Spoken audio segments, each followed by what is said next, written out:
സ്കൂളിലൊക്കെ പോകുന്ന ഒരു 90% പെൺകൊച്ചുങ്ങളെ ഏറ്റവും കൂടുതൽ ചെയ്യുന്ന ഒരു കാര്യമായിരിക്കും കണ്ണെഴുതുന്നത്. കാരണം ഞാനും കണ്ണൊക്കെ എഴുതിയായിരുന്നു പോകാറുള്ളത്. പണ്ട് എന്റെ ക്ലാസ്സിൽ പഠിക്കുന്ന ചെറുപ്പം പറയുമായിരുന്നു എന്റെ കണ്ണ് കാണാൻ നല്ല ഭംഗിയാണ്. പിന്നെ അവനെ കാണിക്കാൻ വേണ്ടി അല്ലാന്നുണ്ടെങ്കിൽ ഞാൻ ഡെയിലി കണ്ണൊക്കെ എഴുതി പോകാറുണ്ടായിരുന്നു. പക്ഷെ ടീച്ചർമാർക്ക് എന്താ നടത്തില്ല.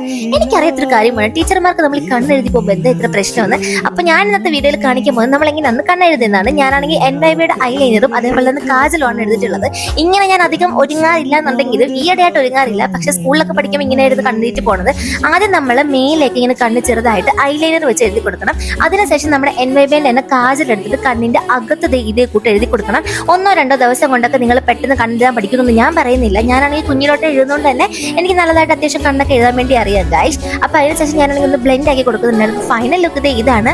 പ്രോഡക്റ്റ്സ് രണ്ടും ഞാൻ ടാഗ് ചെയ്ത് കൊടുക്കുക. നല്ല അടിപൊളി സാധനമാണ്. നല്ല പിഗ്മെന്റഡ് ആയിട്ടുള്ള കൺമഷിയാണ് ഗൈസ്. അപ്പൊ കണ്ണ് എങ്ങനെ ഉണ്ടെന്ന് നിങ്ങൾ കമന്റ് ചെയ്യുക. സ്കൂളിൽ പോകുന്നവരൊക്കെ ഇത് ട്രൈ ചെയ്ത് നോക്കുക ഗൈസ്.